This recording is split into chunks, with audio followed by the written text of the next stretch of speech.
플라톤 아카데미에서 이런 기획을 가지고 제게 예수에 대한 이야기를 해줬으면 좋겠다고 얘기를 했고, 그리고 특별히 그 이야기를 나누는 방식을 제시해 주었습니다. 그래서 이런 것이었어요.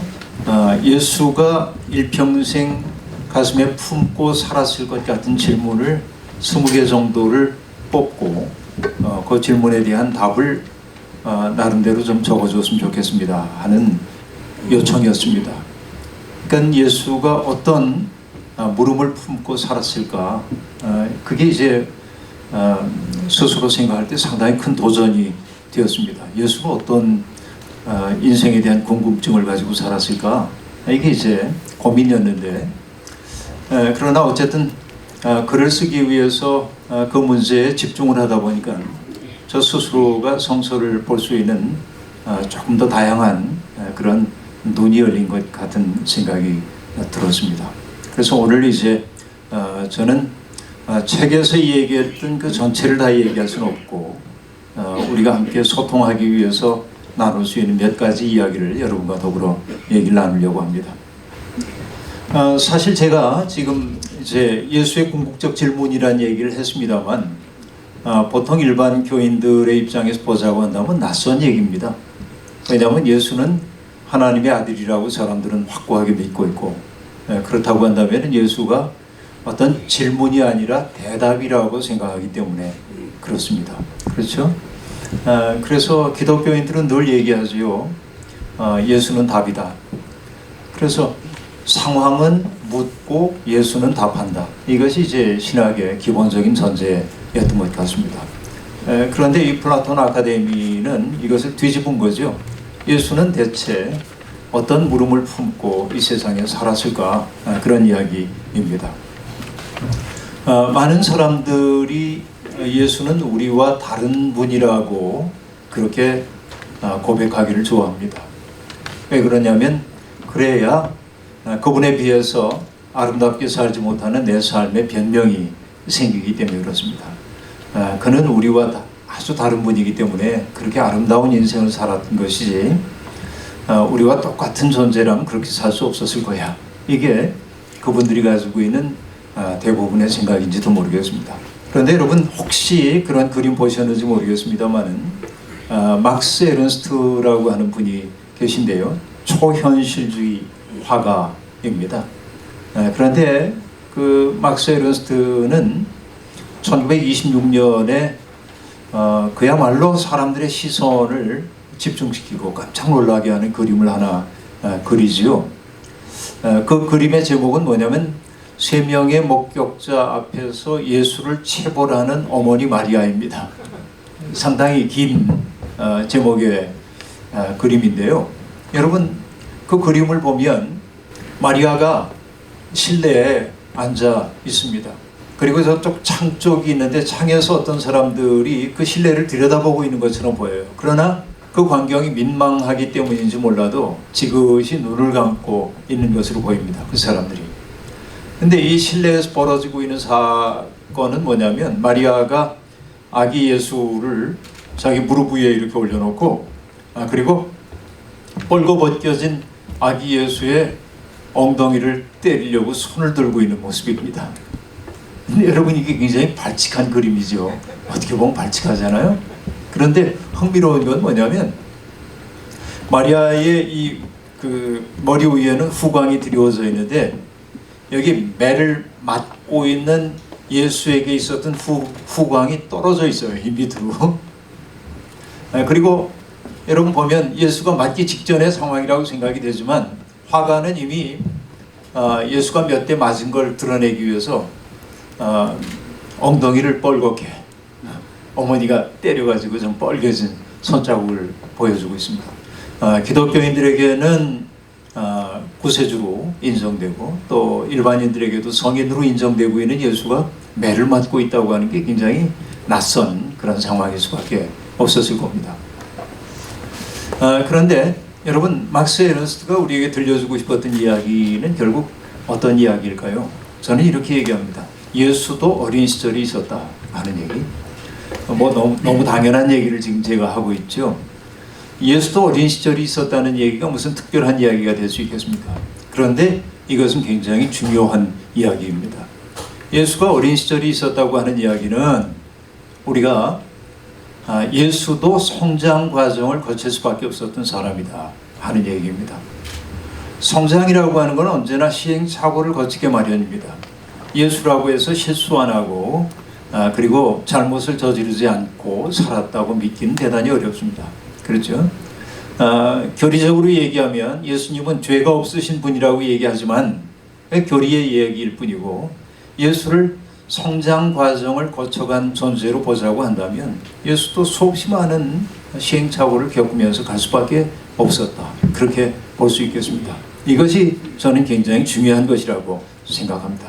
그러나 사람들이 그런 사실을 자꾸만 망각하는 까닭이 어디에 있냐면 다른 것 없습니다. 아까 얘기했던 그대로입니다. 그분이 우리와 다른 분이라고 할 때는 숭배하기가 쉽지만 그분이 우리와 같다고 하면 예수는 우리에게 숭배의 대상인 동시에 따라가야 할 대상이 되기 때문에 그렇습니다. 예수가 위대한 혼을 이루었던 것처럼 우리에게도 그럴 수 있는 가능성이 열려 있기 때문에 그런 것이죠. 여러분 이게 대단히 중요한 것입니다. 우리가 누군가를 믿는다고 얘기할 때 사람들은 일수 믿음의 대상을 저 높은 곳에 올려놓는 것을 대단히 좋아합니다. 그렇죠? 그리고 그분을 믿고 숭배한다고 얘기합니다. 우리말로도 번역이 되어 있습니다마는 그 마이어스라고 하는 사람이 썼던 책이 있는데 저는 그 책이 번역되기 전에 한번 읽은 적이 있습니다. 조그만 책이었는데요. 그 책의 제목은 교회로부터 예수를 해방시켜라 그런 책입니다. 여러분 발칙한 제목이죠 이것도. 그 말은 뒤집어서 얘기하자면 교회, 제도로서의 교회가 예수를 가두고 있다는 얘기겠죠. 그런데 그 책의 부제는 어떻게 되어 있냐면 대개 이런 내용입니다. 어떻게 하면 예수를 경배하기를 그만두고 예수를 따를 수 있을 것인가, 그렇게 부제가 붙어 있습니다. 그런데 여러분 그 영어로 되어 있는 원서에 보면 표지 그림이 상당히 흥미롭습니다. 표지가 어떻게 되어 있냐면 예수님의 초상이 있고요. 그리고 예수님의 입에 공업용 테이프, 은색나는 공업용 테이프가 이렇게 붙어 있습니다. 제가 그거 읽느라고 들고 다녔더니 사람들이 다 한결같이 뭐라고 얘기하냐면 내가 그 테이프를 거기 붙인 줄 알아요. 멀쩡한 책에다가. 그러나 이게 표지입니다. 여러분 그 표지가 상징하는 것은 무엇일까요? 예수에게 침묵을 명하고 있는 교회의 현실을 지금 얘기해주고 있는 것이라고 볼 수 있습니다. 우리가 시인 김지아가 1970년대 초에 여러분 희곡 하나를 썼던 거 우리들이 알고 있는데 금관의 예수라고 하는 희곡이죠. 예수는 예배당에서 높은 곳에 금관에 씌워진 채 있습니다. 그 금관의 무게에 짓눌려서 예수는 아무 말도 못하고 있죠. 그런데 여러분 나중에 정말 먹고 살 길이 없었던 거렁뱅이 이런 사람들이 너무 춥기도 하고 그래서 교회에 들어갔다가 너무 불쌍한 모습으로 있는데 어느 순간에 그 예수의 눈에서 눈물 하나 툭 떨어지고 눈물을 맞은 사람들이 바라보죠. 이게 무슨 일인가 하고. 그랬더니 예수가 눈물을 흘리는 거예요. 이상하다 그러고 이제 갑니다. 대화가 이루어지죠. 그때 예수가 뭐라고 얘기하냐. 난 너무나 오랫동안 이 관을 쓰고 침묵을 강요당했다는 겁니다. 그렇죠? 그러면서 이걸 좀 벗겨줬으면 좋겠다고 얘기하고 있죠. 여러분 그 로빈 마이어스의 책도 똑같은 사실을 우리에게 들려주고 있다고 볼 수 있습니다. 사람들은 예수를 경배의 대상으로 삼을 때는 평안함을 느낍니다. 그러나 예수가 걸어갔던 그 길을 우리가 함께 걸어야 한다고 한다면 그건 대단히 부담스러운 일로 그렇게 여기게 되는 것이죠. 저한테 주어졌던 과제가 예수의 궁극적 질문이 뭔지에 대한 이야기를 나눠보라고 하는 거였는데 여러분 궁극적 질문이라고 하는 것은 언제라도 사회적 질문과 불가분리하게 연결되어 있다고 말하지 않을 수 없습니다. 철학자들은 인간의 존재를 얘기할 때 그렇게 얘기하죠. 이 세상에 내던져진 존재, 게보르펜하이트 그렇게 얘기하나요? 이 세상에 우리들이 내던져졌다 그렇게 얘기하고 있습니다. 그렇죠? 그러니까 나의 실존적인 결단과 관계없이 나는 이 세상에 던져졌죠. 여러분 이걸 일본 말로 번역할 때는 사람들이 뭐라고 번역했냐면 피투된 존재. 그렇죠? 피는 당한 거죠. 이 세상에 던져짐을 당한 존재다. 그래서 여러분 이 철학 용어들이 일본식 용어가 되면 대단히 어려운데 인간 실존을 그렇게 얘기하죠. 피투된 기투 이런 말 들어보셨나요? 이 세상에 던져진 존재로서 자기의 삶을 기획해야 하는 존재다. 이 대단히 어려운 말을 그렇게 쓰고 있습니다. 근데 여하튼 여기에서 이제 우리가 어떤 시대에 태어났든지 간에 우리는 그 사회적 조건으로부터 자유로운 사람은 아무도 없습니다. 오늘 여러분 이 자리에 계신 분들은 다 20세기에 태어난 분들인데요. 그렇죠. 20세기라고 하는 시대적인 정황 속에서 우리는 생각하는 습관을 갖고 살았다고 얘기할 수밖에 없겠죠. 그렇다고 한다면 예수 또한 똑같아요. 예수가 태어났었던 그 사회적 맥락을 이해하지 않고는 예수가 품었던 궁극적 질문을 이해하기는 대단히 어려운 일이다. 이렇게 얘기할 수 있겠습니다. 그런데 여러분 결국 인간이라고 하는 것은요. 인간은 자기에게 주어져 있는 사회적 맥락 속에서 내 인생의 의미를 끊임없이 물으며 사는 존재일 수밖에 없습니다. 여러분 이마누엘 칸트라고 하는 철학자를 여러분 아시겠습니다마는 그가 던졌던 질문들이 있죠. 인간은 무엇을 알 수 있는가 하는 질문을 던졌습니다. 그리고 인간은 무엇을 행하여야 할 것인가 라고 질문을 던지죠. 또 인간은 무엇이 아름답다고 느끼고 무엇이 추하다고 느끼고 이런 과정을 통해서 인간은 무엇을 소망할 수 있겠는가 이런 질문들을 칸트는 자기 평생의 질문으로 가졌습니다. 그래서 여러분 그 유명한 비판서 3부작이 나오는 거죠. 인간은 무엇을 알 수 있는가 하는 질문에 대해서는 순수이성 비판이라고 하는 대단히 어려운 책이 나오게 됩니다.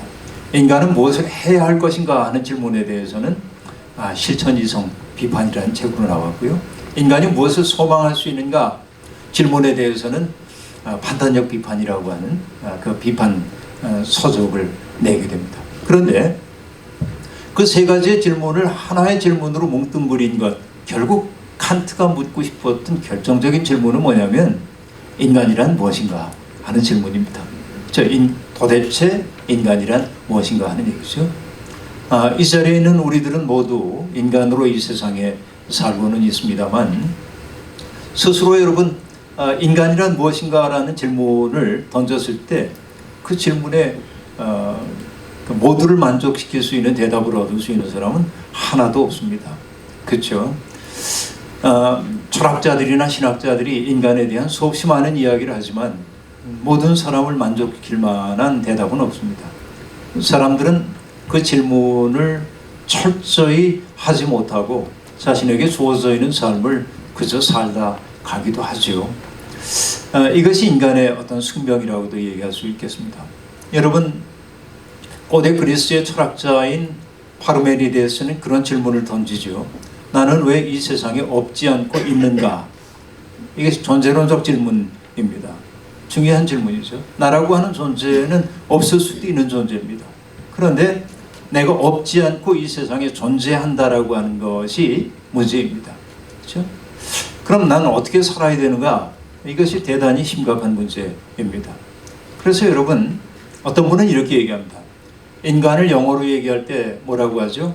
human being 그렇게 말하죠. human being입니다. 인간 존재입니다. 그런데 human being은 뭐냐면 being human이다 하고 얘기해요. 인간이 되는 것이 인간 존재라고 얘기합니다.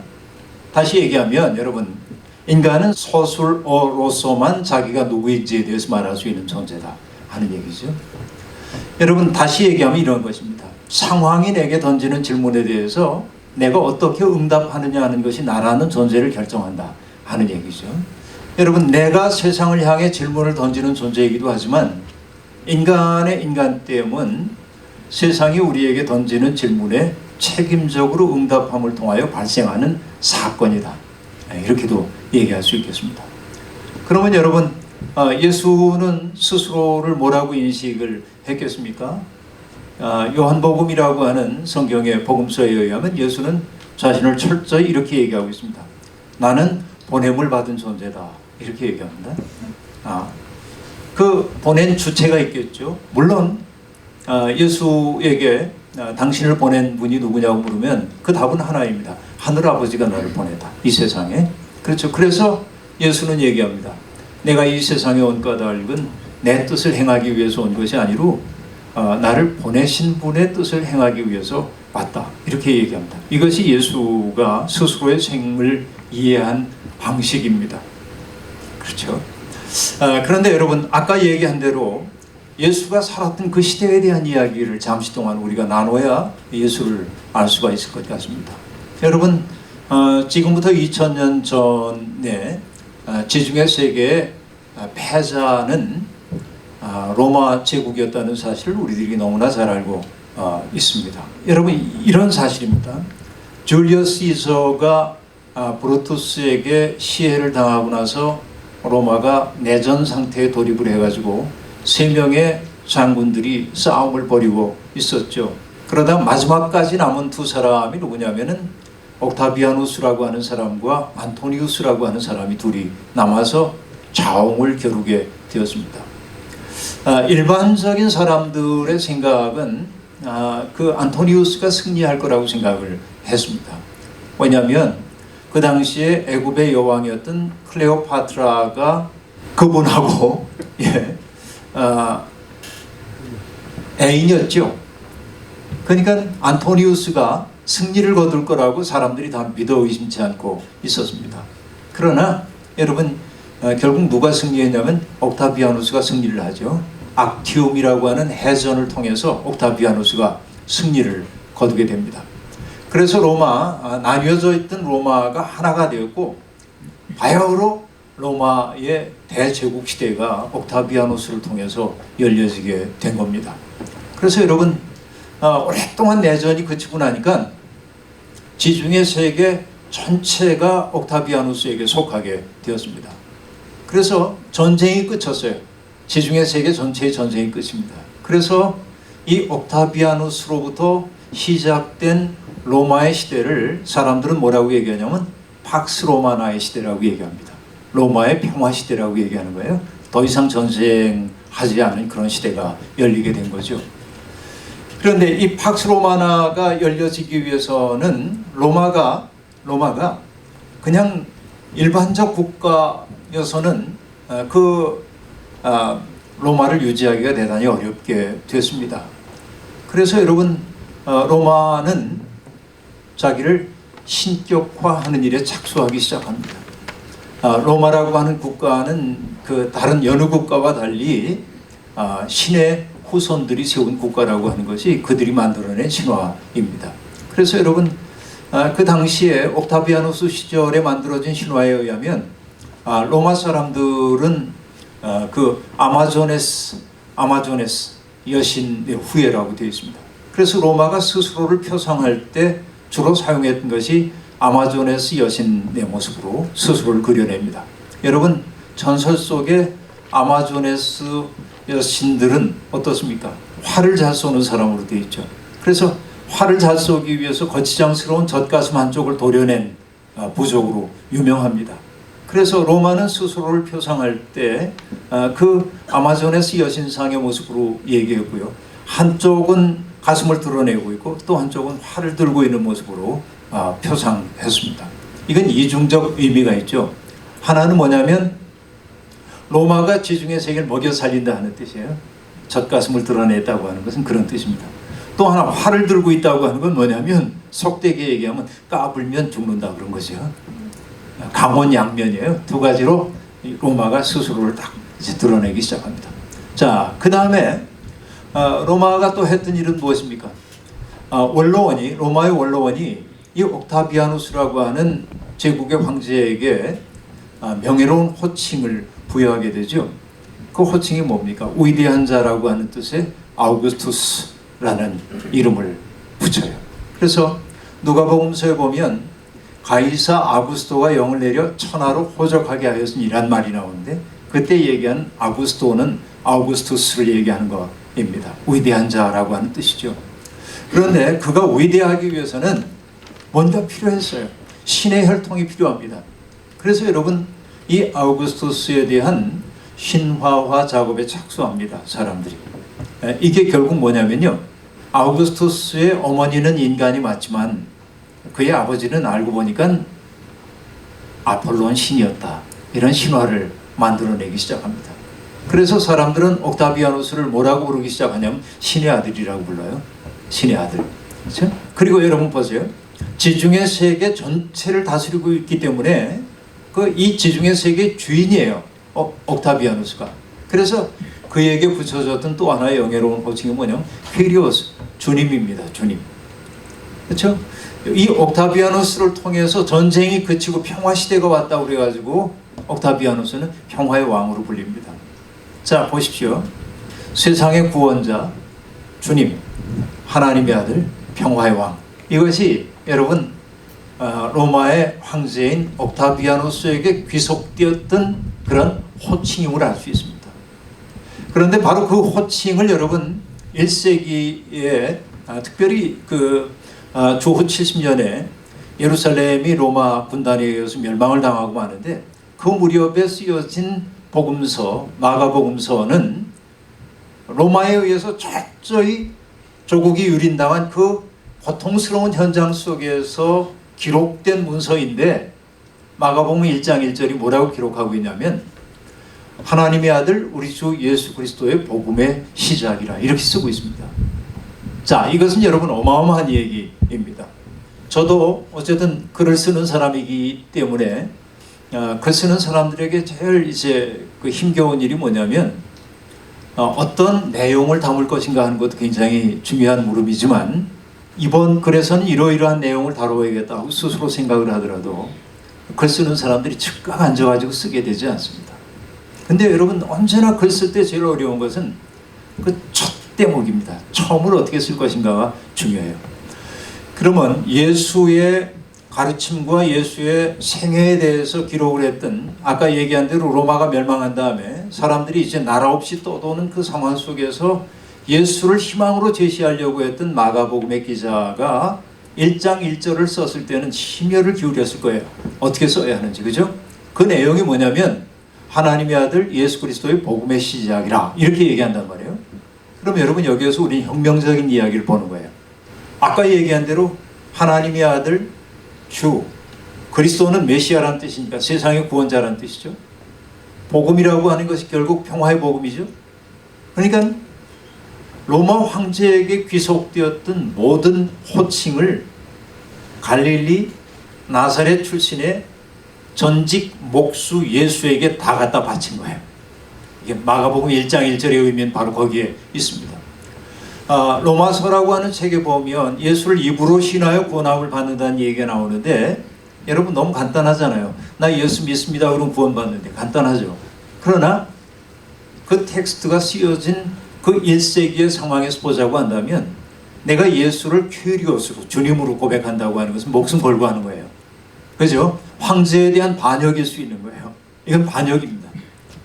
그래서 여러분, 복음서는 첫머리부터 어떻게 보면 반제국주의 담론으로 시작하고 있음을 우리들이 알 수 있는 것입니다. 자, 이것이 여러분 1세기의 로마 세계의 상황이에요. 예수가 태어났던 그 당시의 상황이라고 볼 수 있습니다. 그 시대를 우리가 로마의 평화시대라고 얘기를 합니다만, 우리가 다 잘 알지요. 로마의 평화라고 하는 것은 누구에게만 평화입니까? 로마 시민들에게만 평화이죠. 그렇죠? 나머지 사람들은 로마의 압도적인 무력에 숨조차 쉬지 못하고 사는 거죠.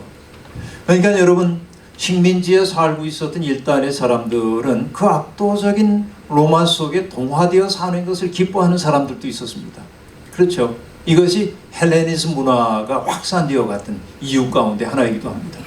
여러분, 로마는 그 당시의 사람들에게 전능하게 보였어요. 대개 무엇 때문에 그렇습니까, 여러분? 로마가 만들었던 도로가 여러분 가보면은 지금도 지중해 세계에 남아 있잖아요. 비아 에그나시아라고 하는 도로 같은 것들이 나 있단 말이에요. 지금 그러니까 돌을 박아가지고서는 만들었어요. 도로를. 그러니까 여러분 돌을 박아서 만들었던 까닭이 뭡니까? 로마에 전차를 보낼 수 있기 위해서죠. 비가 내리더라도 질척거려도 군대를 빨리 보내기 위한 것이었죠. 그러니까 여러분 비가 내려도 질척거리면 옛날 사람들은 좀 푹푹 빠지고 그랬는데 로마가 만든 도로를 보면은 거기에 마차가 쫙 달리거든요. 산과 산 사이를 가려고 하면 빙빙 돌아가지고 가야 했는데 로마는 다리를 놔버렸거든요. 거기에. 그러니까 로마는 뭐로 보였냐면 자연을 극복하는 신적 존재로 보였어요. 이게 이제 로마예요. 그리고 여러분 로마가 가는 곳마다 만들었던 것이 어떤 것들입니까? 잘 아시다시피 개선문이 있죠. 가는 곳마다 개선문 세워집니다. 그리고 그 안에 로마가 정복한 도시 안에 뭘 만들었어요? 극장 만들잖아요. 지금도 앰피티어터 같은 원형 극장 같은 것들이 있죠. 그건 뭐 하는 겁니까? 로마의 문화를 사람들에게 전해주는 것이죠. 그리고 로마의 각종 신전들이 세워지게 되었습니다. 많은 신전들이 세워졌어요.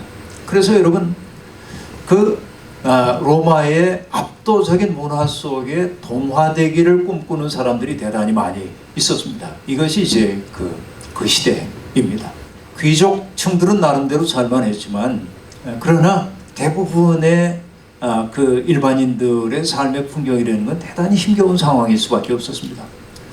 여러분 성경에서는 노동자가 하루 노동해가지고 벌 수 있는 그 돈을 데나리온이라고 얘기하는데 한 데나리온을 번다고 얘기하는데 여러분 1세기 팔레스타인 사람들의 평균 GOP가 얼마냐면 46데나리온 정도가 됩니다. 46데나리온. 그러니까 여러분 이 얘기는 뭐냐면 지금 우리로 얘기하면 한 2달 정도는 일하고 10달은 실업 상태에 있다 이렇게 보면 되겠죠. 그러니까 여러분 2달 벌어가지고 먹고 살아야 되는 거예요. 1년을. 얼마나 힘들어요. 근데 여러분 이스라엘 사람들은 거기에 지나지 않았 그걸 가지고 다 쓸 수 있었던 것도 아니죠. 국세도 내야 했고요. 인도세도 내야 하고요. 성전세도 내야 하고요. 그 세가 적게 잡아도 20% 이상입니다. 그러니까 여러분 하루하루 먹고 사는 일이 대단히 힘겨울 수밖에 없었습니다. 그래서 사람들의 삶은 점점 피폐해지기 시작하는 거죠. 그래서 여러분 성경에 보면 예수님이 가는 곳마다 만난 사람들이 뭐냐면 병자들 만나고 귀신 들린 사람 만나고 그러는데 왜 그렇게 예수가 많은 병자들을 만나냐면 보세요. 경제적으로 너무 어려우니까 영양 공급이 되지 않아요. 기근과 거기에 따른 뭡니까? 영양실조. 그러면 몸의 면역력 떨어지니까 질병이 점점 많아지기 시작하고요. 그러니까 병든 사람들이 많을 수밖에 없었던 거고요. 우리가 여러분 성경을 볼 때 그런 현실을 우리가 이해하기 시작해야 합니다. 또 귀신 들린 사람들이 그렇게 많았던 까닭은 무엇입니까? 그것은 그 땅에서 벌어졌던 그 참담한 전쟁의 상황을 이해하지 않으면 성경에 나오는 귀신 들림의 이야기도 이해할 수가 없는 거예요. 예수님이 태어나셨던 갈릴리 나사렛에서 아주 가까운 곳에 있는 도시가 있었습니다.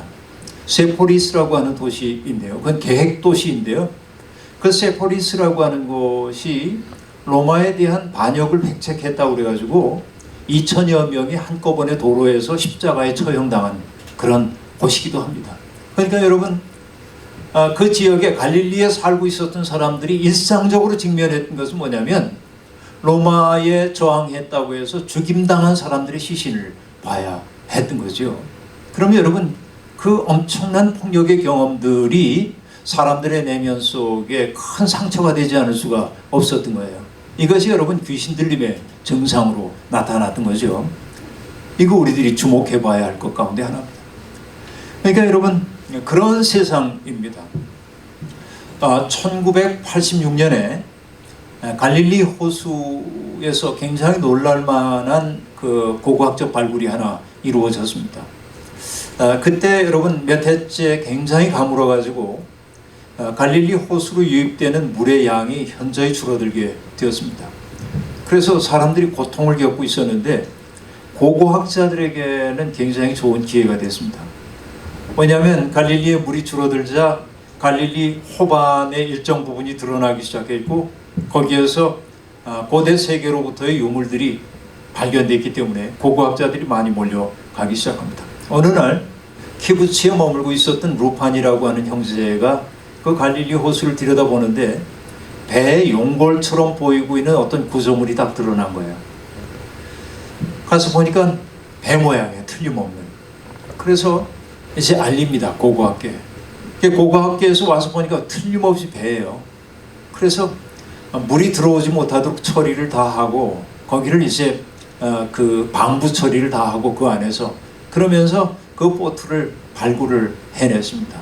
이게 뭐냐면 갈릴리 보트라고 하는 건데요. 굉장히 중요한 고고학적 발굴인데 그 보트를 가져다가 탄소 측정을 해봤더니 대개 건조연대가 언제로 보이냐면 2000년쯤 전인 거로 보여요. 세계 고고학계가 흥분 상태에 빠지게 됩니다.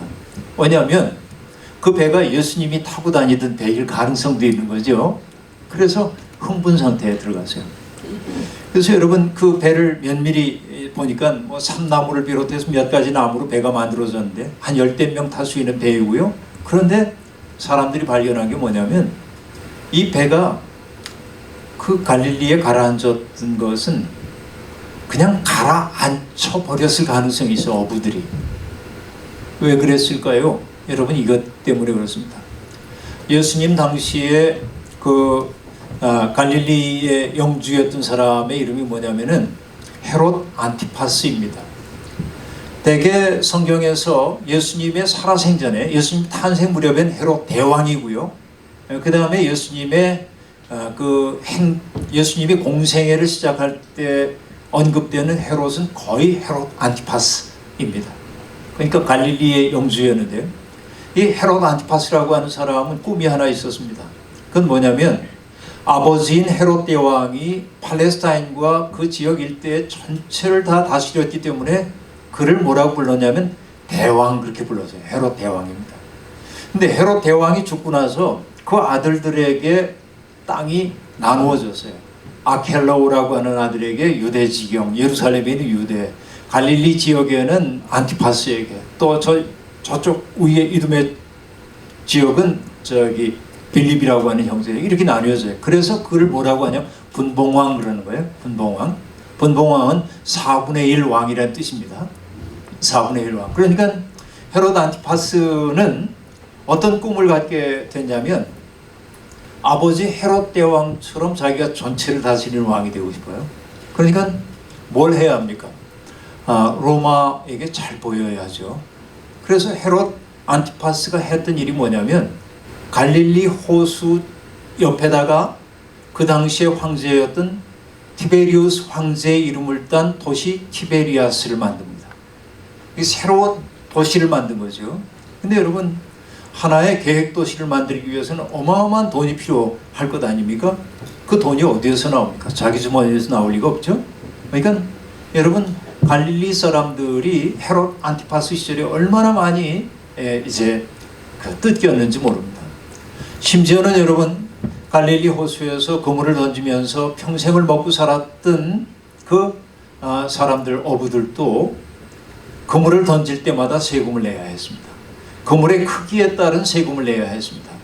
그리고 여러분 그저 고기 많이 잡혀가지고 잘 팔아서 좋은 값 받으면 좋을 텐데 헤롯 안티파스는 그 물고기를 염장 처리할 수 있는 공장을 세워놓고 어부들에게 헐값으로 그 고기를 사들여서 염장한 물고기를 외국에 팔므로써 이득을 얻으려고 했습니다.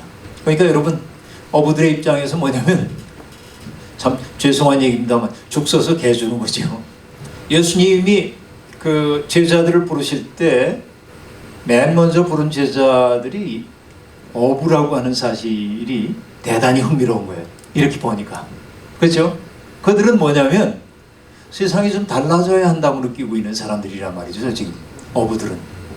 정말로 고통스러운 거죠. 이 사람들이. 그런데 그들에겐 꿈이 별로 없었어요. 근데 여러분 어떻습니까? 예수님 당시에 유대교의 사회적 세계를 구성하고 있었던 집단들이 여러 집단들이 있었습니다. 하나는 여러분 잘 아시다시피 사두개파라고 하는 사람들이 있었죠. 그들은 대제사장들을 많이 배출한 귀족 가문들, 명문 가문들입니다. 그들은 보수적인 사람들입니다. 그렇죠? 그래서 토라라고 하는 소위 우리가 모세오경이라고 하는 그 성경을 금과 옥조로 여기는 전통주의자들입니다. 그렇죠? 그들은 어쨌든 뭐냐면 가진 자들이에요. 기존의 특권을 많이 누리고 있던 사람입니다. 그러니까 여러분 뭔가 자기가 기득권을 가지고 있는 사람은 체제에 대해서 반항적이지 않죠. 그들은 체제 순응적인 사람들이었습니다. 그런데 또 다른 파가 있죠. 그게 뭐냐면 바리새파 사람들입니다. 성경에서 우리가 바리새파 그러면은 언제나 위선의 대명사처럼 그렇게 되어 있습니다만 이 바리새라고 하는 뜻 그 자체가 구별되었다고 하는 뜻이고요. 그들은 성서의 말씀대로 하나님의 말씀대로 살려고 정말 치열하게 애를 썼던 사람들이긴 합니다. 그렇죠? 이게 바리새파 사람이에요. 이 바리새파 사람에 대한 이야기는 잠시 놔두고요. 제가 이건 조금 더 할 얘기가 있기 때문에. 그 다음에 또 있는 것이 뭐냐면 에세네파라고 하는 파가 있었습니다.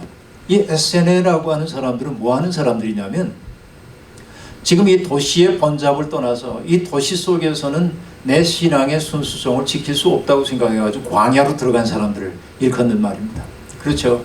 세례자 요한이 바로 에세네파에 속했을 거라고 학자들은 그렇게 얘기하는 거예요. 그러니까 이 세상에서 벌어지고 있는 저잣거리에서 벌어지고 있는 이 일과 광야에 들어가가지고 살고 있는 이 사람들은 구별되어 있는 것이죠. 그들은 세상의 종말이 오기를 기다리고 있었던 종말론적 공동체라고 얘기할 수 있습니다. 세례 요한이 여기에 속한다고 얘기하죠. 또 하나는 뭐냐면은 여러분 젤롯 당원이라고 여러분 들어보셨을 텐데 이게 열심당원, 열혈당원이라고 하는 사람들이에요. 그러니까 로마가 가지고 로마에 대해서 폭력적인 방식으로라도 로마를 무찔러야 한다고 하는 민족주의자 그룹들이라고 볼 수 있습니다. 예수님의 제자들 가운데에도 그 젤롯 당원에 속한 사람들이 있었는데요.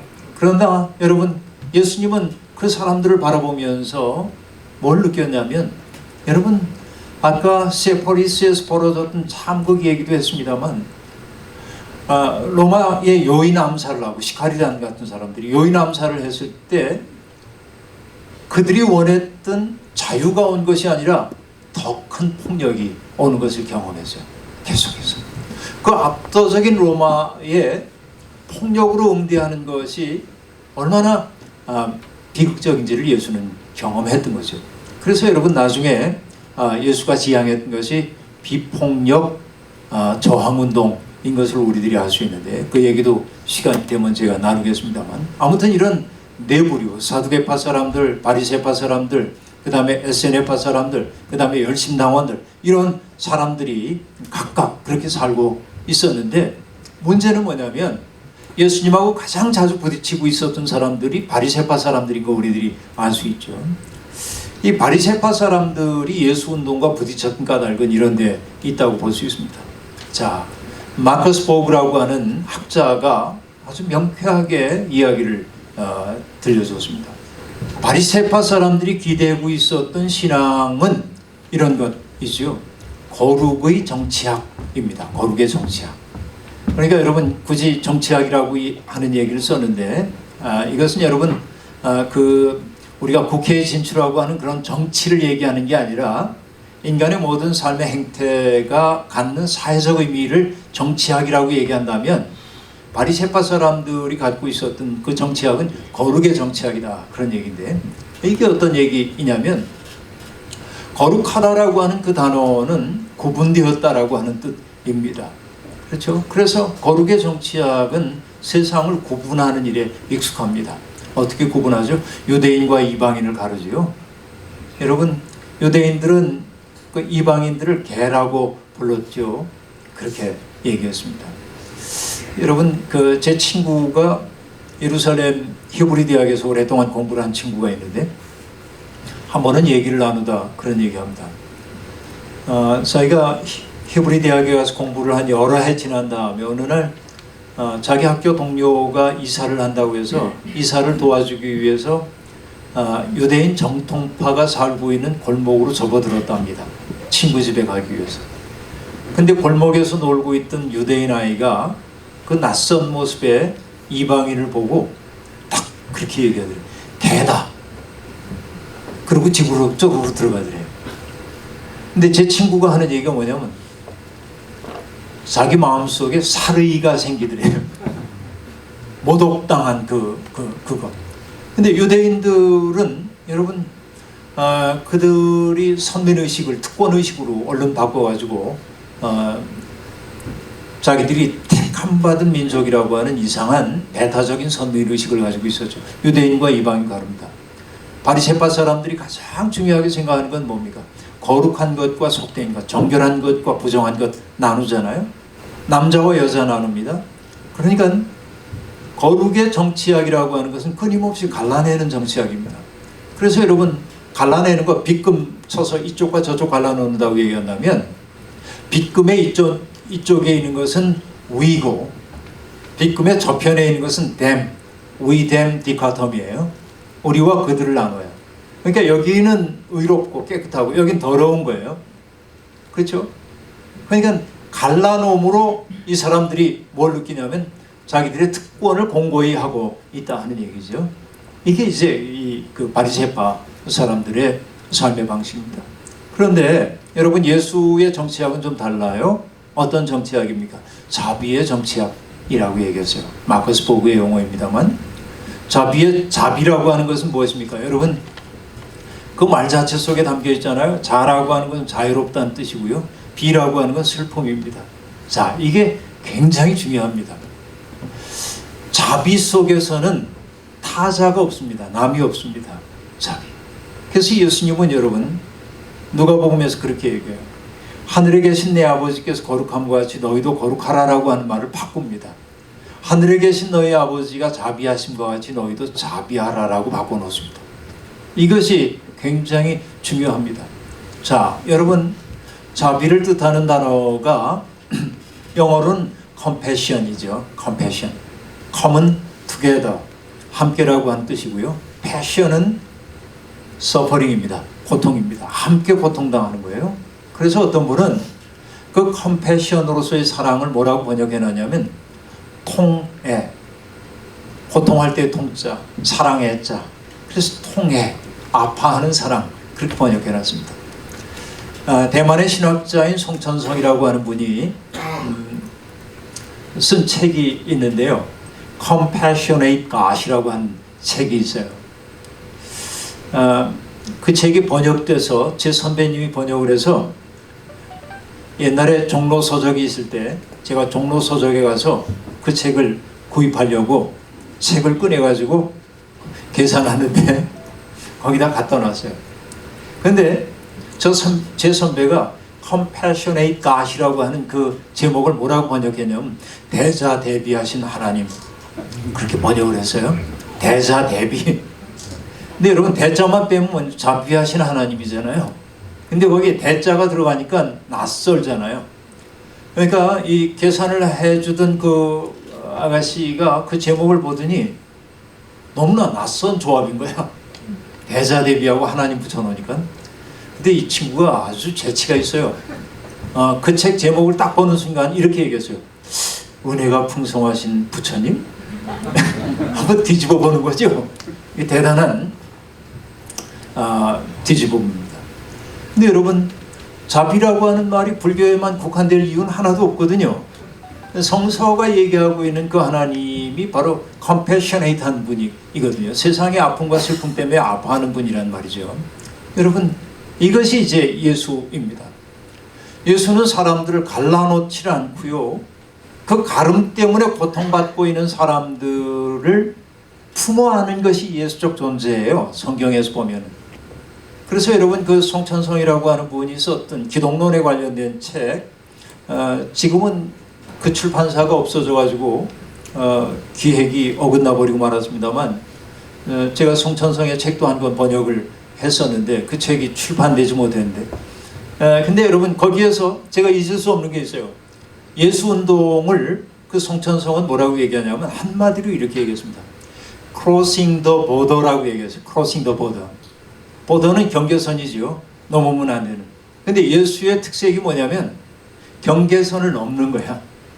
어떤 경계선? 유대인과 이방인의 경계선, 남자와 여자의 경계선, 거룩한 것과 속된 것의 경계선, 그죠? 그 모든 경계선을 넘나들었어요. 소통하게 만들었어요. 그죠? 이게 예수적 존재라고 하는 것이죠. 이것이 뭐냐면 자비의 정치학입니다. 그래서 여러분, 기독교인들이 흔히 뭐라고 얘기를 하냐면, 예수가 이 세상의 모든 죄를 다 짊어지고 왔다고 얘기합니다. 아마 이 자리에 계신 기독교인들은 그 말이 대단히 익숙할 겁니다. 그리고 여러분, 많은 목사님들이 그 말의 의미가 뭔지는 별로 설명을 안 하고 설교 때마다 예수께서 우리의 죄를 대속해서 우리가 구원받았다고 얘기한단 말이죠. 그죠? 근데 여러분, 잘 이해가 됐어요? 그게 무슨 말인지? 그냥 믿으면 됩니까? 그렇게? 여러분, 이게 참 어려운 문제입니다. 그죠? 그래서 여러분, 하나님의 말씀이 그 강대상에 선포되고 있는 말씀이 사람들 속에서 작동되지 않는 말씀일 때가 많이 있습니다. 그렇죠? 무슨 말인지 모르는데 그냥 그렇게 믿으라니까 믿는 거지. 무슨 뜻인지 잘 몰라. 이게 실존적으로 그 말을 어떻게 이해하는지 잘 모르는 거죠. 이런 것이죠. 어느 날 제게 이런 생각이 들었습니다. 세상은 얼마나 다양한 사람이 있어요. 가나 다라 마라고 하는 다양한 사람들이 있습니다. 그렇죠? 다 개별적 존재들입니다. 그리고 여러분, 그 모든 인간의 특색 가운데 하나가 뭐냐면은 자기를 중심으로 세상을 바라본다는 거죠. 그러니까 모든 사람은 세계의 중심입니다. 그 얘기는 맞습니다. 그죠? 모든 사람이 세계의 중심이에요. 그게 자연인간의 모습입니다. 그래서 여러분, 나를 중심으로 세상을 재구성하며 살고 있는 게 보통 인간들의 모습이라고 볼 수 있습니다. 그런데 여러분, 그렇기 때문에 가나다라마바라고 하는 그 개별적인 인간들이 서로 교류하며 살기는 하지만 서로 차이 때문에 갈등하고, 그렇죠? 서로 만나기가 어려운 부분들이 아주 많이 있습니다. 근데 가만히 보세요. 기쁨의 정서는 우리를 소통하게 만들어줄 때도 있지만, 여러분, 기쁨이라고 하는 것이 자기중심적 감정입니다. 기쁨이라는 게. 그렇죠? 기쁨은 자기중심적 감정이에요, 되게. 그래서 기쁨을 통해서 인간이 하나 되긴 대단히 어려워요. 근데 그 생각을 해보는 거예요. 자, 가나다라 마바라고 하는 사람들이 각자 하나의 우물이라고 얘기한다면 서로 다 다르지만 그 우물들은 지하 수맥이 흘러가고 있는데 지하 수맥으로부터 뿜어져 올라오는 거 아니에요, 그 물들이. 그렇다고 한다면 그 지하 수맥에 당도하는 그 순간이면은 이 차이가 없어지겠다 하는 생각이 들었어요. 그 지하 수맥이 결국 뭐겠어요? 인간이 가지고 있는 유한함, 그렇죠? 인간이 가지고 있는 어떤 그 한계 상황, 칼 야스퍼스라고 하는 20세기 철학자가 얘기했던 인간의 한계 상황, 탄생, 죽음, 고뇌, 죄책, 이런 것들이 인간의 한계 상황이죠. 그 한계 상황의 자리에 가면 안 통하는 사람이 하나도 없어요. 세상을 하나로 묶어주는 끈이 있다고 한다면 뭐냐면 아픔이고 슬픔이더란 말이죠. 아픔이고 슬픔이에요. 여러분, 시인 윤동주를 잘 아시겠습니다만은 윤동주가 연희 전문에 들어가죠. 연희 전문에 들어가서 물론 이제 기독교 신자였습니다만은 그 연희 전문에 들어가서 기독교인으로서 열심히 살다가 1939년 말부터 시 쓰는 거를 잠시 중단합니다. 왜냐하면 그 시대가 너무 아팠기 때문에 그래요. 그때는 뭐냐면 중일전쟁 막바지였고요. 이젠 태평양 전쟁이 일어나기 직전의 상황이었었기 때문에, 그리고 창씨개명 요구당하고 이제 그럴 무렵이에요. 그래서 예민한 윤동주는 너무나 큰 상처를 받고 있었습니다. 그러다가 여러분, 그 깊은 침묵을 깨고 윤동주가 쓴 시가 1940년 12월로 추정됩니다만, 그 시가 뭐냐면 팔복이라는 시입니다. 여러분, 팔복은 산상수훈에 나오는 거 잘 아시잖아요. 근데 윤동주는 팔복을 이렇게 씁니다. 슬퍼하는 자는 복이 있나니, 슬퍼하는 자는 복이 있나니, 슬퍼하는 자는 복이 있나니, 슬퍼하는 자는 복이 있나니, 슬퍼하는 자는 복이 있나니, 슬퍼하는 자는 복이 있나니, 슬퍼하는 자는 복이 있나니, 슬퍼하는 자는 복이 있나니. 지루하셨죠? 8번 했습니다, 제가. 똑같이 슬퍼하는 자는 복이 있나니, 그리고 연을 바꿔요. 한 칸 띈단 말이에요. 그리고 그의 초고를 보면 어떻게 되어 있냐면, 저가 슬플 것이며 그랬다가 줄을 그어서 지워요. 그리고 그 옆에 다시 씁니다. 저가 위로를 얻을 것이며 그랬다 다시 지워요. 고심하는 거예요. 그리고 최종적으로 쓴 게 뭐냐면, 저가 영원히 슬플 것이라, 그렇게 씁니다. 저가 영원히 슬플 것이라. 그러니까 여러분, 슬퍼하는 자는 복이 있다, 저가 위로받을 것이다, 이게 이제 산상수훈에 나온 한 대목인데, 윤동주는 그 얘기를 8번 계속한 다음에 행을 갈고 저가 영원히 슬플 것이다, 이렇게 얘기합니다. 그 시를 보고 여러분, 어느 윤동주 평전을 쓴 분은 윤동주가 그 시대의 어둠 때문에 완전히 믿음을 잃어버렸기 때문에 그런 구절을 낳았다 하고 얘기합니다. 제가 보기엔 이거 완전히 잘못된 해석입니다. 그거는 윤동주 시의 깊이를 전혀 이해하지 못하는 거다, 저는 그렇게 알고 있습니다.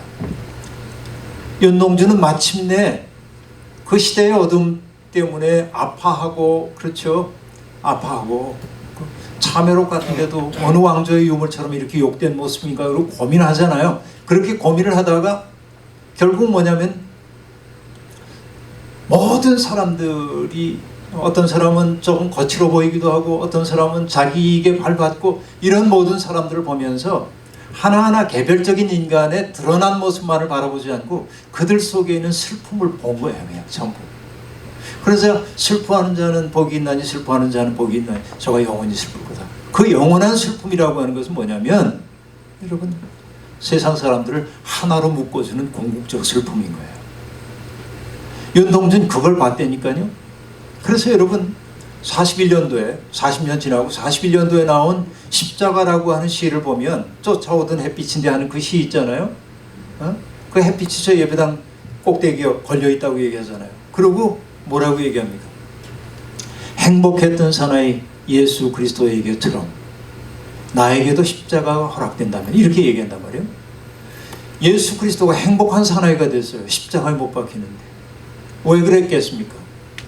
그가 여러분, 세상의 슬픔을 안 존재가 되고, 세상의 모든 슬픔을 품어 안을 수 있는 존재가 되기 때문에. 그래서 여러분, 거기 뭐라고 되어 있냐면, 행복했던 사나이, 그러고 예수, 그 다음에 여러분, 요즘 새로 나온 시집엔 그게 안 나오는데 이게 중요한데, 예수, 그러고 원래 시집을 보면요, 예수 다음에 가운데 점이 딱 찍혀 있어요.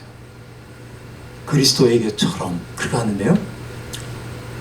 그건 무슨 의미냐면, 일제시대 말기에 너무나 삶이 고통스러워졌기 때문에 이 많은 기독교인들이 탈세계적인 어떤 신앙을 추구하고 있었어요. 이 고통스러운 세상 직면하지 않고 저쪽에서부터 오는 어떤 행복만을 바라봤어요. 그리스도가 강조돼서. 근데 윤동주는 뭘 딱 썼냐면, 예수 강조한 거예요. 그리고 가운데 점이 딱 들어가고 그리스도에게, 그 다음에 처럼이라고 하는 말이 어떤 시집에서는 나란히 붙어 있습니다. 근데 여러분, 원래는 어떻게 되냐면 처럼을 한 행으로 딱 처리했어요. 처럼. 결국 뭡니까? 예수의 마음과의 깊은 연대성이에요. 이게. 윤동주가 다 다른 세계입니다. 41년도에 쏟아지듯 시가 나오죠. 그 유명한 시 서시도 41년에 나옵니다. 그렇죠? 서시. 하늘을 우러러 한 점 부끄러움이 없기를, 이제 쭉 얘기하다가 거의 끝 무렵에 여러분 그 시가 어떻게 되는지 여러분 아시죠? 이렇게 얘기합니다. 모든 죽어가는 것을 사랑해야지. 그렇게 얘기해요. 그렇죠? 이 시를 일본말로 옮길 때 일본 사람이 뭐라고 옮겼냐면, 전 일본어 못하지만 뭐라고 옮겼냐면 이렇게 옮겼어요. 뜻으로 번역하면 모든 살아있는 것들을 사랑해야지, 그렇게 옮겼어요. 이건 완전한 오역입니다. 왜냐하면 살아있는 게 죽어가는 거 아니냐 이렇게 얘기할 수도 있지만 이건 말도 안 되는 얘기예요. 전혀 이건 다른 층위의 접근이죠. 윤동주가 다다랐던 그 세계가 결국 뭐냐면 모든 죽어가는 것들, 가련하게 쓰러져 가고 있는 것들에 대한 말할 수 없는 연민과 사랑이 그 속에 싹튼 거예요. 근데 여러분, 바로 그렇기 때문에 윤동주를 이해하기 위해서는 기독교 정신을 이해하지 않고는 윤동주를 이해할 수 없는 거예요. 그러니까 예수가 당도했던 그 세계라고 하는 것이 결국 뭔가 했더니 그 세계, 슬픔의 세계, 세상에 있는 모든 고통받는 것들에 대한 말할 수 없는 슬픔이에요. 근데 여러분, 대상화된 슬픔이 아니에요. 저 대상을 바라보면서 참 슬프다 그 얘기가 아니죠. 그와 내가 하나야. 그냥 그의 아픔이 내 아픔인 거예요. 요즘 여러 사람들이 얘기를 하기 때문에 제가 뭐 또 다시 얘기하는 게 좀 과한 얘기처럼도 보이지만, 성경에 보면 예수의 마음을 나타내는 여러 가지 말들이 등장하고 있는데요.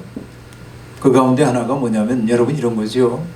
예수가 병든 사람을 보고 또 귀신 들린 사람 보고 목자 잃어버린 양처럼 방황하고 있는 사람들을 보면서 예수의 마음이 어땠든 예수께서 불쌍히 여기사 혹은 민망히 여기사 또 긍휼히 여기사 이렇게 얘기해요. 근데 거기에 가장 자주 동원되고 있는 단어가 하나 있는데 그건 뭐와 관련된 단어냐면 창자와 관련된 단어가 동원되고 있어요. 창자, 스프랑크니조마이라고 하는 단어인데요. 창자는 스프랑크논이라고 하는 헬라어로는 그렇게 얘기하는데요. 그러니까 예수의 마음이 어디에서부터 출발하냐면 창자에서부터 출발한다는 거죠.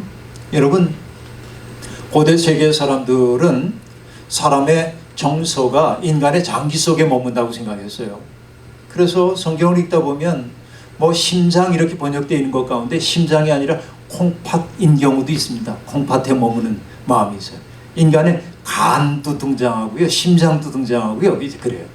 그런데 여러분, 인간의 마음 가운데 가장 깊은 마음이 어디에 머문다고 생각했냐면 여자의 경우에는 자궁이라고 생각했어요. 옛사람들은. 왜냐하면 그 새로운 생명이 잉태되고 그 생명을 키우기 위해서 어머니들이 얼마나 했습니까? 여러분, 여성의 몸은 신비한 거죠. 왜 신비하냐면 여러분, 여성학자인 일리가레이가 하는 얘기이기도 합니다만 인간의 몸은 외부에서 뭔가 외부의 것이 들어오면 공격하잖아요. 자기를 지켜내기 위해서. 그렇죠? 바이러스가 들어오면 백혈구가 공격을 해요. 그거. 그래서 열둔하고 그러죠. 그러니까 인간의 면역체계라고 하는 것은 자기 외부의 것이 들어오면 공격해요. 근데 여러분, 정말 신기한 것이 뭡니까? 여성의 몸은요, 자기 속에 들어오는 새로운 생명은 공격 안 해요. 보호해. 이 기가 막힌 신비이죠.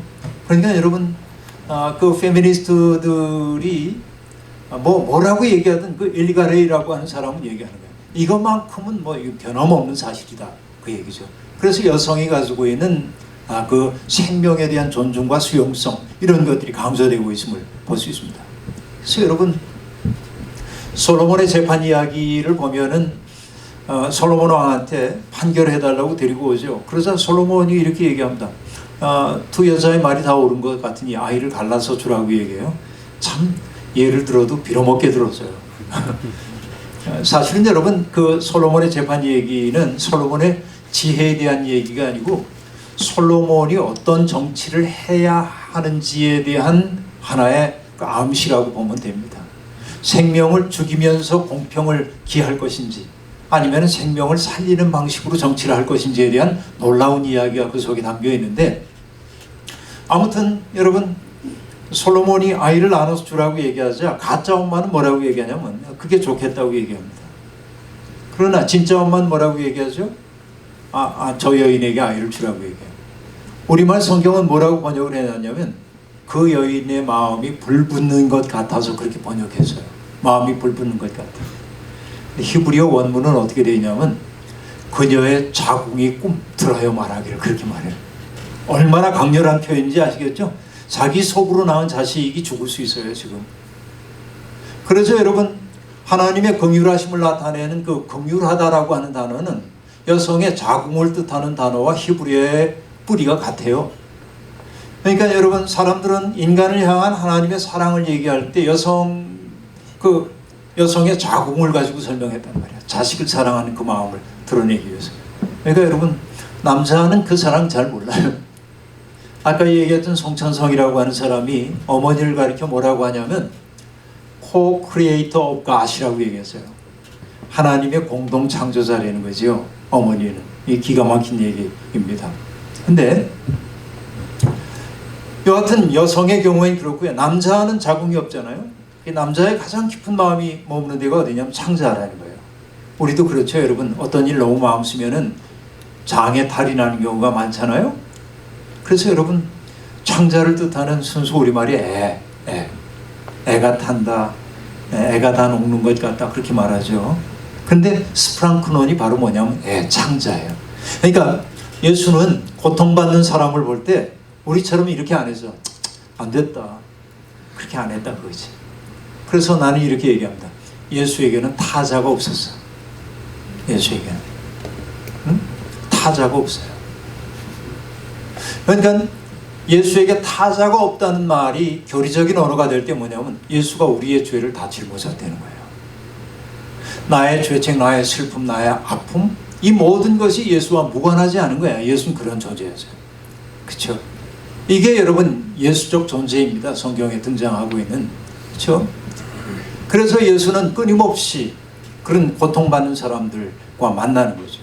춘추전국 시대의 현인인 노자가 그런 얘기 하잖아요. 가장 높은 덕이 물과 같다고 얘기를 합니다. 그래서 상선약수, 수설리 만물이 부쟁이요, 그렇게 말하죠. 물이라고 하는 것은 만물을 두루 이롭게 하지만 다투지 않는다. 그렇죠? 물은 안 다투죠. 막힌 게 있으면 돌아가고요.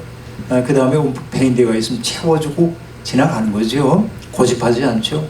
그리고 마지막으로 뭐라고 얘기합니까? 처중인지 소오라. 무사람이 머물기 싫어하는 곳에 머문다. 여러분, 무사람이 머물기 싫어하는 곳 어디입니까? 낮은 곳이죠. 낮은 곳. 그렇죠? 이게 물이죠. 그러니까 물과 같은 덕성을 가진 사람이 최고의 군자라고 얘기하고 있는데 최고의 아름다운 영혼이라고 얘기하는데 예수가 그런 존재 아닙니까? 만나는 모든 사람들을 두루 이롭게 하고, 그렇죠? 당신을 높여주지 않는다고 싸우지 않죠? 예수는. 그렇죠? 그리고 언제나 고통받는 자리에 가는 거죠. 예수가 같은 것은 뭐냐면 저 높은 곳을 향하여가 아니에요. 예수는 끊임없이 저 낮은 곳을 향하여 갔던 겁니다. 그렇죠? 예수는 쉽게 이 세상을 초월하지 않았어요. 오늘 우리가 겪고 있는 고통을 보면서 그 고통을 넘어서라고 얘기하지 않았어요. 예수는 그 고통을 끌어안았죠. 끌어안고 넘어갔어. 철학자인 김진석 선생의 표현으로 얘기하면 포월한 겁니다. 포는 포복하는 거죠. 기는 거죠. 월은 넘는 거죠. 초월해버린 게 아니에요. 예수는. 그죠? 예수는 이 세상에 이 고통으로 가득 차 있는 세상을 확 품어안고 넘어간 거예요. 여러분, 예수 운동과 가장 대조가 되었던 운동이 뭐냐면 세례 요한의 운동 아닙니까? 세례 요한. 근데 어떤 차이가 있을까요? 세례 요한의 운동과 예수님의 운동이. 이 차이가 중요해요. 세례 요한은 민중들 속으로 들어가지 않았습니다. 어디에 있어요? 광야에 있었죠. 사람들이 자기에게 찾아오도록 했죠. 그러나 예수는 어떻게 했습니까? 갔죠. 그들이 있는 곳으로. 저작거리로 나갔죠. 그렇죠. 그리고 세례 요한은 뭐라고 얘기했습니까? 회개하라 하고 얘기했어요. 도끼자루가 이미 나무 뿌리에 놓여서 회개하라 이렇게 얘기합니다. 근데 예수는 회개하라고도 얘기했지만 결국 뭐 했습니까? 그들을 품어 안아 버렸죠. 이게 예수 운동의 특색이죠. 세상의 모든 존재는 다 자기중심성 속에 있습니다. 이 자리에 계신 분들도 여지없이 그렇다고 얘기할 수밖에 없어요. 저도 그렇고요. 그런데 여러분, 예수가 우리에게 일깨워준 것 있잖아요. 그게 뭡니까? 바로 이 얘기인데요. 영국 출신으로 인도에 가가지고 선교 활동을 벌였던 스탠리 존스라고 하는 분입니다. 이 스탠리 존스라고 하는 분이 순례자의 노래라고 하는 자서전적인 책을 썼는데, 거기에서 제가 그 책을 읽다가 마음에 깊이 감동한 적이 있습니다. 이 대목 때문이었어요. 기독교는 상처 입은 어린 양을 우주의 중심으로 선언하는 종교래요. 여러분, 요한계시록에 보면 하늘 광경이 보여요. 보좌에 앉으신 분이 있고요, 그 주위에 네 생물이 있다고 얘기하고요, 그리고 24장로가 둘러 있어요. 천군 천사가 에워싸고 있습니다. 자, 하나의 중심에서부터, 그렇죠? 보좌라고 하는 중심, 네 생물, 24장로, 천군 천사, 만물, 그렇게 되어 있어요. 세상 모두가, 그죠? 이렇게 구조화되어 있습니다. 그런데 요한이 우리에게 들려주는 건 뭐냐? 보좌 곁에 죽임을 당한 것 같은 어린 양이 있었더라 라고 얘기합니다. 그 얘기를 두고 스탠리 존스가 얘기하는 거예요. 상처 입은 어린 양이 우주의 중심이라고 얘기하는데, 자, 이 얘기는 여러분 뭘까요? 결국 우리 시대 언어로 얘기하면 뭐예요? 세계의 중심은 고통받는 사람이란 얘기 아닙니까? 그렇죠? 세계의 중심은 고통받는 사람이라는 거예요. 여러분, 예수가 이 세상에 가져온 새로움이 있다고 한다면 바로 이것입니다. 고통받는 사람을 중심으로 사고하게 될 때 평화가 온다는 거예요. 이게 성경에서 예수가 우리에게 전해주고 있는 굉장히 중대한 진실이라고 얘기할 수 있겠습니다. 그렇죠? 예수적 삶은 철저히 그렇게 연기되어 있는 것을 알 수 있죠. 그래서 여러분, 중요한 것은 뭐냐면 예수님이 이 로마 제국이라고 하는 그 압도적인 세계 앞에서 예수가 세상 사람들을 초대했던 그 삶의 자리는 결국 뭔가 했더니 다른 것 아닙니다. 다른 삶이 가능하다라고 하는 사실을 예수는 끝없이 일깨워요. 여러분, 제가 번역했던 책 가운데 하나가 버나드 브랜든 스캇이라고 하는 사람이 쓴 비유에 관한 책이 하나 있습니다.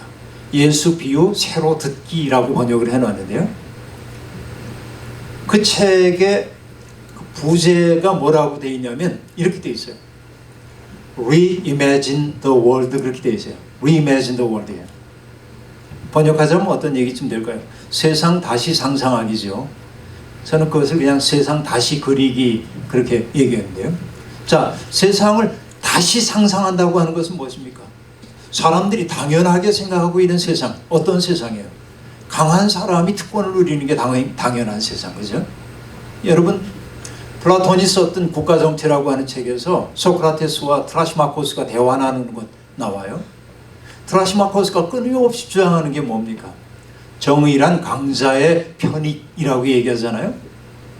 결국 강자가 자기 하고 싶은 대로 하는 게 정의라는 거예요. 소크라테스는 그렇지 않다고 자꾸 얘기를 하는 거예요. 그렇죠? 그러니까 여러분, 강한 사람이 약한 자를 지배하는 이것이 당연한 세상이에요.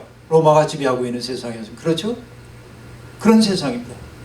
그런데 예수는 뭐냐면 그 세계가 당연하지 않다. 그 세계를 해체하기 시작한 거예요. 무엇이? 예수의 비유가. 예수의 비유는 그런 거예요. 예수의 비유가 되게 하나님 나라 비유라고 얘기하잖아요. 그러면 여러분, 하나님 나라 비유라고 하는 게 결국 뭔가 했더니 강고한 제국의 논리를 해체하는 논리인 것을 알 수 있어요. 이게. 자, 여러분 보세요. 저는 예수님의 탁월함을 비유 속에서 보는데요, 예수가 하나님 나라 비유 얘기할 때 종교적인 언어나 종교적인 어떤 표현을 쓴 바가 거의 없습니다. 여러분, 하나님 나라 얘기하는데 이렇게 얘기하거든요. 어떤 사람이 씨를 뿌리러 나갔는데 씨를 뿌렸더니 어떤 건 길가에 떨어지고, 어떤 건 돌밭에 떨어지고, 어떤 건 가시떨기에 떨어지고, 어떤 건 옥토에 떨어져서, 이렇게 얘기해요. 종교적인 표현 하나도 없어요. 그죠? 하나님 나라는 뭐가 같으냐면 어떤 여자가 가루 서말 속에 누룩을 갖다 집어넣은 것 같아. 그 누룩 조금 들어갔는데 반죽이 부풀어 올랐어. 이렇게 얘기해요. 어떤 여자가 말이야, 드라크마를 잃어버려가지고서는 비로 다 집을 쓸면서 찾는 것 같아. 목자가 말이야, 양을 치고 있다가 양 한 마리가 빈 걸 알고 99마리 놔두고 그 한 마리 찾으러 갔어. 여러분, 종교적인 언어 있어요 거기? 어떤 관념도 없죠. 그러니까 예수가 우리에게 보여주고 있는 것은 뭐냐면, 여러분, 종교의 세계라고 하는 것이 일반적인 삶과 구별된 어떤 자리에 있어서는 안 된다는 거예요. 우리에게 주어져 있는 일상적인 삶의 자리에서 우리들이 관해야 하는 것이 뭐냐면, 저 영원 혹은 하늘의 번뜩임을 볼 수 있어야 돼. 그게 하나님 나라라는 거죠.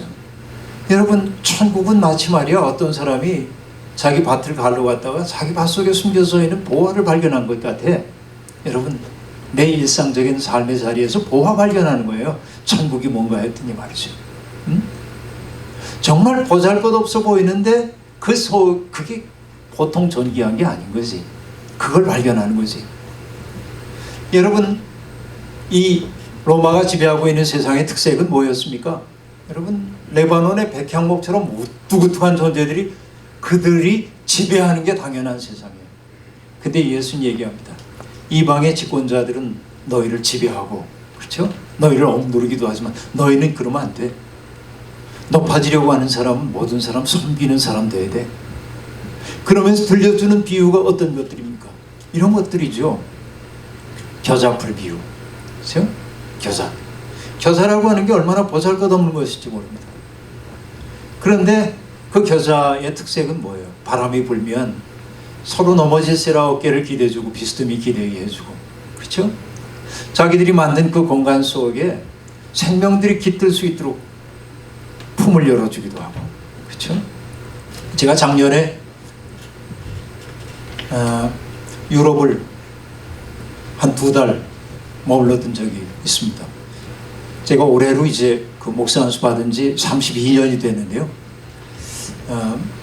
그래서 32년 만에 처음으로 교회에 몇 달 좀 쉬어야겠다고 그렇게 하고 2달 동안 외국에 나가 있었어요. 비행장에서 떠나는 순간부터 작정한 게 뭐냐면, 매일 일지를 쓰듯 글을 써야겠다. 이게 어쨌든 안식의 여정이니까. 그래서 A4 2장 내지 3장을 매일 쓰겠다. 그리고 저 혼자 나왔기 때문에 54일 동안을 나가 있었는데, 나중에 쫓겨날 것 같아서 아내 나오라고 그래서 9일 동안 함께 다녔고요. 덕분에 쫓겨나지는 않았습니다만 45일 동안, 아내가 나오기 전에 45일 동안 매일매일 쓴 글이 흔들리며 걷는 길이라고 하는 책이 되어 나왔습니다만, 여러분, 그 원고는 제가 유럽에 머물 때 이미 완료됐어요. 왜냐하면 매일 썼기 때문에 하나도 가필하지 않고 그냥 그렇게 나왔는데요.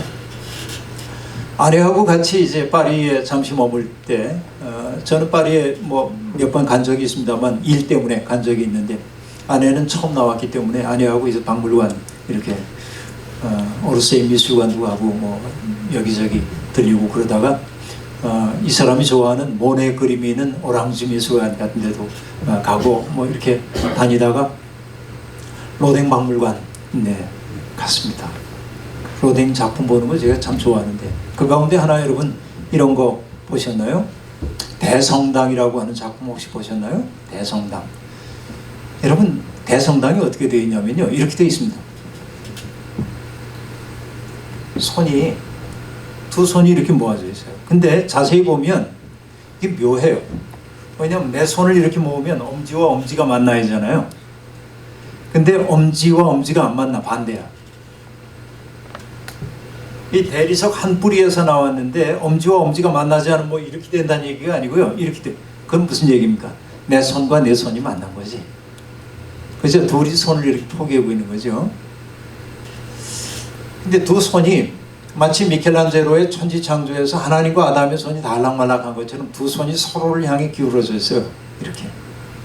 그리고 둘이 기울어져 있는 그 손의 공간, 비어있는 공간이 난 그 작품의 핵심이라고 보는 쪽인데, 그렇죠? 둘이 만들어내는 그 공간, 따뜻한 공간, 누군가를 품어안는 동지이기도 하고요. 그렇죠? 누군가 와서 쉴 수 있는 쉴터이기도 하고요. 그렇죠? 둘이서 함께 만들어낸 이 따뜻한 공간. 그러나 둘이지만은 한 뿌리에서부터 나온 그렇죠. 그 작품을 만들어 놓고 로댕이 대성당이라고 하는 제목을 붙였단 말이에요. 이게 교회의 본질을 가르쳐주는 것처럼 내게 보여요. 그러니까 여러분 예수가 우리에게 보여주고 있는 것은 결국 뭐냐면 인간이 되는 것은 고통받는 너에게 내가 응답할 줄 아는 사람이 되는 데 있다. 이것을 끊임없이 보여줘요. 근데 그 응답을 통하여 뭐가 되냐면 넘어서는 거예요. 이 세상을. 이게 초월적 세상이에요. 초월이라고 하는 것은 너 없이 초월하는 게 아니야. 너와 함께 넘어서는 것이죠. 이게 이제 예수적 존재의 특색이라고 볼 수 있겠습니다. 제가 이 예수라고 하는 책에서 주로 하고자 했던 얘기들은 그런 얘기들일 겁니다. 이 짧은 시간이기 때문에 다 얘기할 수 없고